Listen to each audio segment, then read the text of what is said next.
Every unforgettable tournament begins with a moment that captures everyone's attention. This is the story of a Ramah motion, an endless discussion among football fans around the world.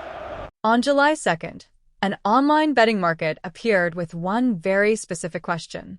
Will Fuller and Balogun play against Belgium?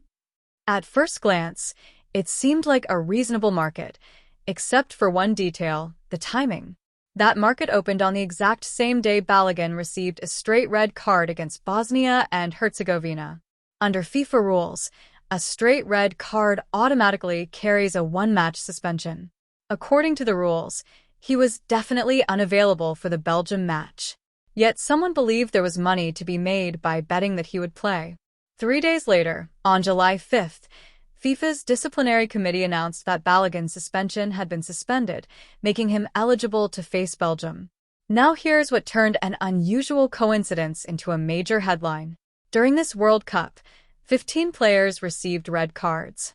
No betting market was created for any of the other 14 players. And none of those 14 players had their suspensions overturned. That information now appears in an official report submitted to an international sports integrity body, which has formally requested a written explanation from FIFA. And remarkably, this is only one of 7 separate integrity notices. Because the betting controversy FIFA repeatedly insisted did not exist has now come into the spotlight. And the numbers involved are astonishing. Before going any further, let me be absolutely clear, and I'll repeat this several times throughout this video. There is no evidence that any match at this World Cup was fixed. None. Keep that in mind. So, who is raising these concerns? Not an internet blogger, not a social media influencer. The concerns come from the Group of Copenhagen, an independent international network created specifically to detect and prevent the manipulation of sporting competitions. The organization operates under the Council of Europe's Macmillan Convention, an international treaty dedicated to combating match fixing. These are the experts governments rely on. They monitored the integrity of all 104 matches played during this World Cup. According to the Council of Europe, their operation generated 7 separate integrity notices for possible match manipulation.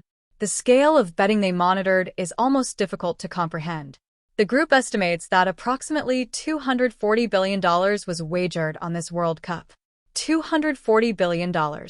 That's nearly double the betting volume recorded during the 2022 World Cup. 15 matches were placed under enhanced surveillance, especially during the final group stage round when incentives become more complicated. In total, 12 major incidents were reviewed for potential integrity risks. So, what exactly attracted attention? 3 of those 7 cases have already been made public, and each one raises important questions. Case 1. South Africa's Thiazwane received a red card in the 84th minute of the tournament's opening match against Mexico. Many fans simply remembered it as a chaotic game featuring 3 red cards. Now, that incident has become part of an official integrity review. Case 2.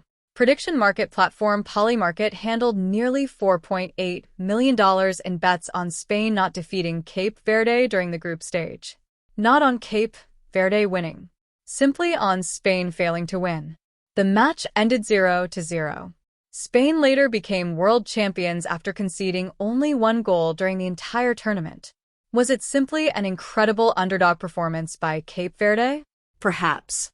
But the unusually large betting volume drew the attention of integrity investigators. Case 3.